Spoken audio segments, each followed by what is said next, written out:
So it's 2 a.m. and I'm still awake because I just got home from watching Breaking Dawn Part 2. Okay, so let's talk about the twisty ending. So, I've been hearing all this week about, oh, Breaking Dawn Part 2, and there's a different ending, and so I'm all excited because it's like, oh my gosh, you know, maybe I'll like the movie better than I like the book. And I will say, bravo, bravo to whoever came up with this ending. So, if you don't want to know what the ending is, then you should stop watching now. 4, 3, 2, 1. Okay, you had your chance. So let's talk about the ending. So, the Volturi come, and, you know, the Cullens have gathered all their allies, and maybe they'll give, you know, that whole bit of, maybe they'll give us a chance to explain that Renesmee is not an immortal child, and we won't need to fight. But then there was a fight, and it was awesome. Can I tell you that? Like, I have never loved Bella Swan as much as I loved her during that fight scene. And I know, like, I don't know, when I read the books and it was like she's got this, like, bubble power, she's creating this bubble of protection for everyone, and it just seemed kind of weird. But Kristen Stewart, you know, girl, you go. I mean, like, she totally worked it out. I mean, like, she made it like, you were just like, you go, Bella. You protect everyone. That was pretty awesome.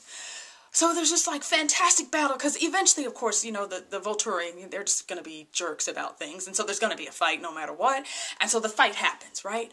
But the first thing that happens is that Alice shows up, and Jasper, right, and there's some stuff that's happening there, and then they grab Alice, and Carlisle is like, no, you know, like, don't touch her, whatever, and he runs towards him to, like, try to protect Alice, and the Volturi dude, like, rips his head off. And you're just, I mean, everyone in the theater was like, did Carlisle just die, right? So I'm thinking to myself, okay, maybe that's the surprise ending. Like, Carlisle's gonna die, and I'm a little depressed, but okay.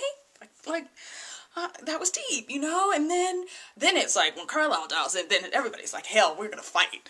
We are coming to avenge our friend, basically. So then there's this big battle, but then all of a sudden other people start dying. So Jasper dies, and Alice is fighting because Jasper's dead, and then several of the wolves die.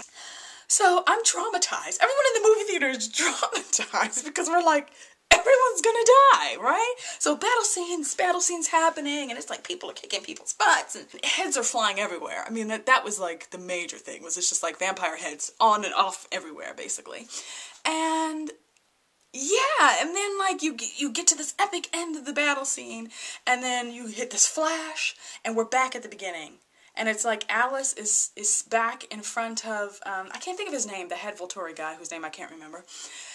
And you get that the whole battle scene that we've just seen was Alice showing him, this is what your future is, basically. And in your future, you're gonna die, so you need to chill. It was amazing because in the movie theater, when the flash happened and all of a sudden we're back at the beginning and you see Alice and you realize that everyone is still alive, people in the movie theater just were like, oh, thank God! I mean, like, they were loud and people started clapping, and I just thought it was really kind of a cool little twisty kind of surprise that they did at the end, so it definitely lived up to the hype. I think they did a fantastic job with the casting.